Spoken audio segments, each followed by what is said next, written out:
YouTube. Happy Mental Health Awareness Week. That is this week from the 14th to the 20th, and it's a week to both support and celebrate the 1 in 4 people that, like ourselves, are battling mental illness within their lives. And of course, every day of the year is an important day and an important week to celebrate and support people with mental illness, but this is a week specifically dedicated to those people. And so let's make the most of it. Let's share our stories, let's listen to what people have to say, let's really get involved, because I really think there's a lot to be gained there. And that being said, with the significance of this week, I thought this week would be a particularly good sort of platform for me to talk about the topic that I find sort of most painful, most difficult to talk about, but also I feel it is the most important to speak about out loud, given recent events in Edinburgh, recent passings, as well as losing Chester from Lincoln Park last year. Today, trigger warning now, I'm going to be discussing the topic of suicide, the impact of suicide attempts on one's life, feelings beyond that, and how a survivor moves on with their life beyond that.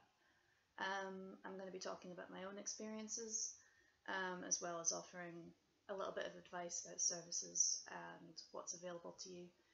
If you are to have these thoughts yourself, all I want you to know first off the bat is you're not alone. And if you are a concerned friend or family member of mine watching this video, I want you to know that these are issues I've worked through in therapy, things I have dealt with, and I'm in a good place right now.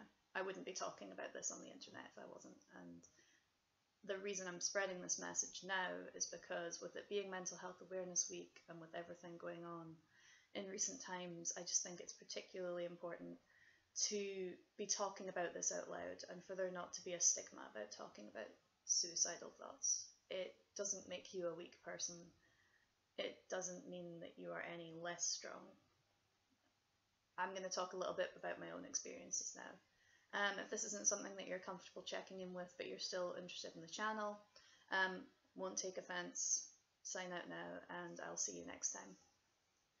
So, my really dark and low thoughts and mood all began back in my high school years. I touched upon it in the first video, but I'm going to go into a little bit more detail on this one. I was being bullied by one person that I was quite close to, and this was having a severe impact on my mental health. I tried going to counselling, it wasn't really helping. I had very few friends that I could talk to that I felt understood where I was coming from and had a strict "I'm on your side," which is what I really needed to hear. I needed people to believe me and not to think that I was crazy, that this is what was happening, as I was being painted in a light that just wasn't true. And it just got to me to the point where I would do anything not to be in school.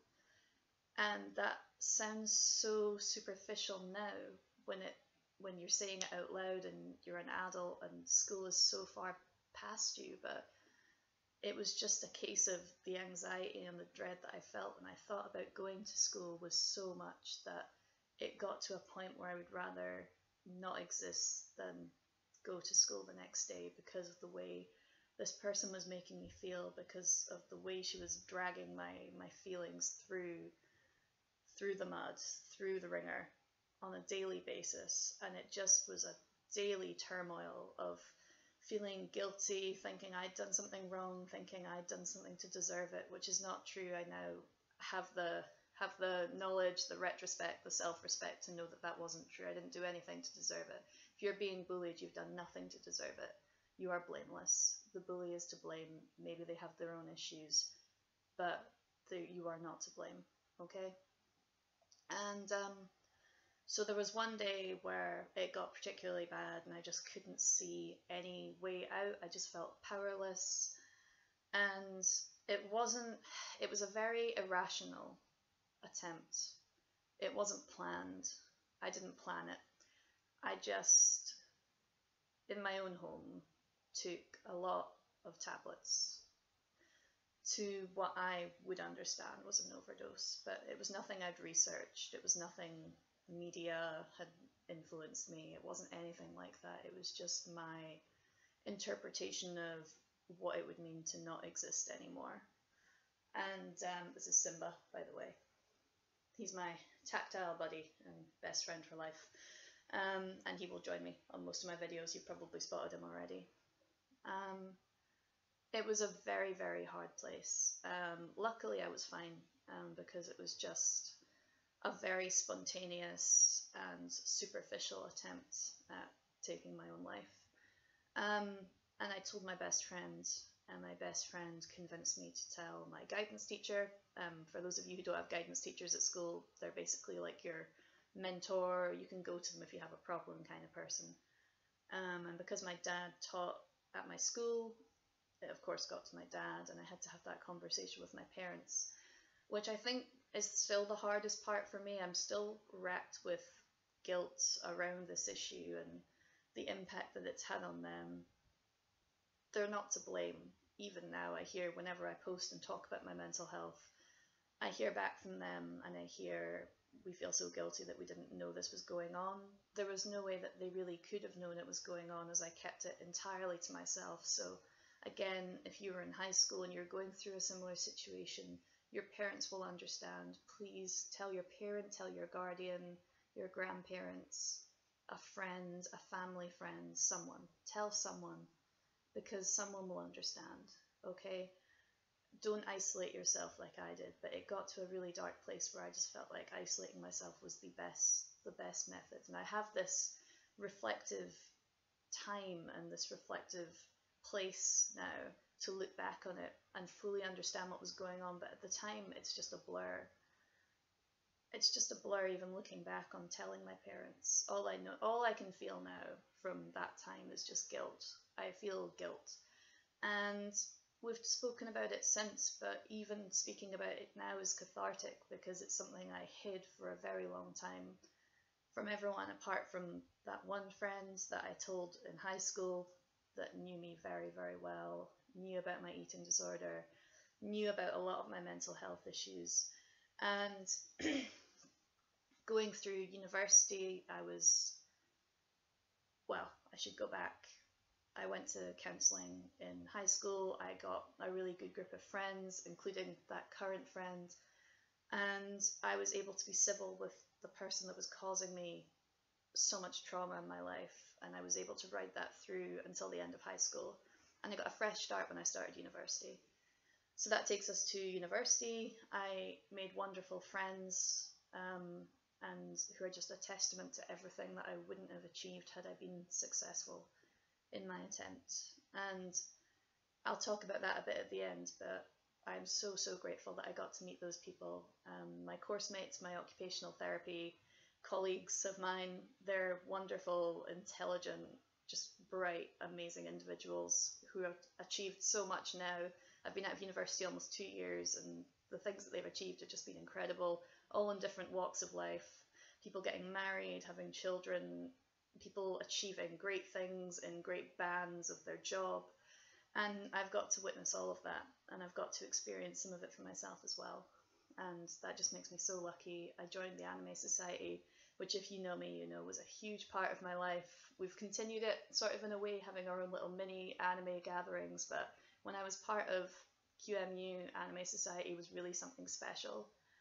Not to divert too much, but that was really a really positive thing for me at university, and it really did help me through.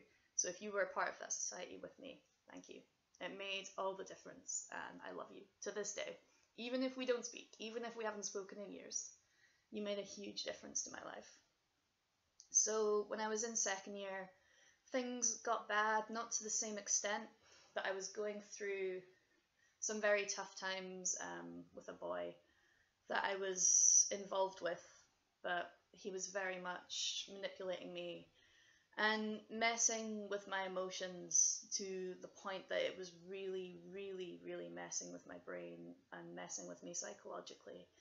And it took me to some pretty dark places, and I confided in another best friend of mine about my suicide attempt, and she was just a great person to talk to about that. It brought us a lot closer, as I was able to be a lot more honest with her about the impact that this was having, because again, kind of like the high school thing, a boy in your life, it's not the be all and end all to a lot of people, but when you're going through that situation, and it was making me hate myself. He was involved with someone else and leading me on to the point where I didn't know how I felt, I didn't know how he felt, and it was a daily thing. It was a daily anxiety, and I would see him pretty much daily, and it was taking me to some really dark places, and so it was really good to have that friend to sort of confide in there.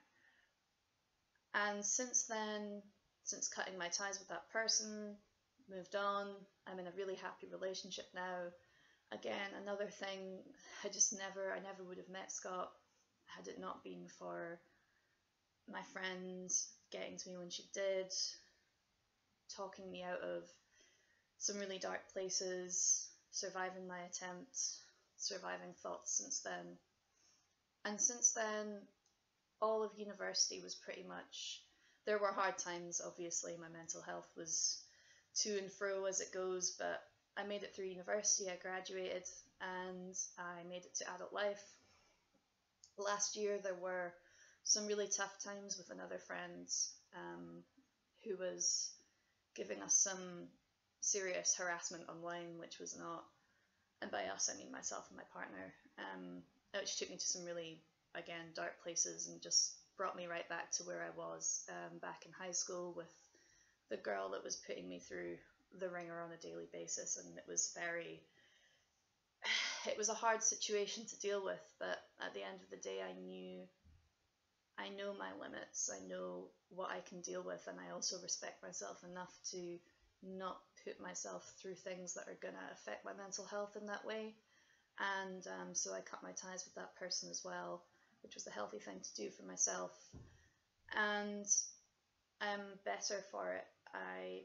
My brain, my mind, my well-being has really helped. I mean, somewhere down the line, things may fix themselves, but at that point in time, it was just too intense. It was too hard, and I'm fine. I'm good. I'm doing well, and I guess the message I have for you is reach out. If you're having these thoughts, you are not alone. They are so common, more common than they should be, because I wish them on no one. It's the worst feeling in the world to just want to cease to exist. But you are not alone. Breathing Space, Samaritans, I've called both before, both have been helpful to me. I know, of course, they're very busy lines and sometimes you won't always get through. They have walk-ins. If you stay in Edinburgh like myself, there's a drop-in mental health clinic. Speak to your GP. Call your emergency mental health services. I've stayed there overnight before, and they're so like accommodating. They'll give you a bed overnight if you want to stay there, if you're worrying about your own safety. You are loved. I think the most important thing for you to know is just you have a place in this universe. This feeling, it won't last forever.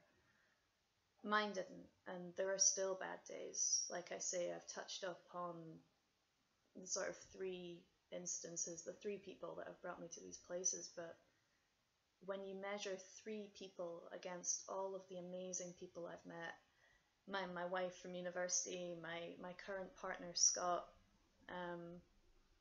my best friend Alia, my long distance friend Steph, who I've confided so much in, my university friends Aileen and Ruth and Claire and Ailsa, Ashley, and they've all helped me so much in so many different ways. My horsemen, Julia and Mark, you've all helped me so much. My family, I love you too, and I don't want you to see this video and to feel like you failed somehow, because you haven't. This was something I went through at the hands of other people, but also at the hands of an illness that I am recovering from, and I'm working hard every day to recover from. And you can too. I I believe in you. If you're wearing clothes right now, you put those on today. If you're drinking tea, you made that tea. You know, you're breathing. Your body's doing that. And your depression, your anxiety, your bipolar, your schizophrenia, your borderline personality disorder, whatever it is that you are dealing with in your life, it's not going to stop you breathing. Okay? You're going to keep breathing because you have a place in this universe and you matter. And you're loved by so many people. And there's going to be so many more people that are going to love you, and you're going to have amazing experiences, like seeing your friends get married, like graduating, like meeting the love of your life. So many things are going to happen. Those toxic people, they will mean nothing. Within years, days, weeks, whatever they may be. It doesn't mean that what you're going through is superficial and meaningless. It is meaningful. It's impacting you in a serious way, and I acknowledge that, but there's so much to look forward to in your life. You have so much to look forward to. And I hope you get to experience all of it. Okay? So yes, happy Mental Health Awareness Week. If this has been a heavier topic than you were expecting, I think it'll be a less heavy topic next week. But it was really important for me to talk about this in one of my initial videos because I felt like the longer I left it, the more I would keep putting it off. And it is something that I really, really need to talk about. For myself and for you guys, for everyone, just to know that you're not alone. Last year, at the end of last year, this will be my final point, myself and my best friend, my wife Courtney, we went to a tattoo parlour and we got our first tattoos. My friend Courtney, she struggles with chronic pain on a daily basis, but my God, she is a warrior, and she got a spoon to demonstrate the spoons that she has and the ones that she uses on a daily basis. If you're familiar with the term spoonies, that is why. And I got my semicolon because my story isn't over, and neither is yours. I'll see you next time.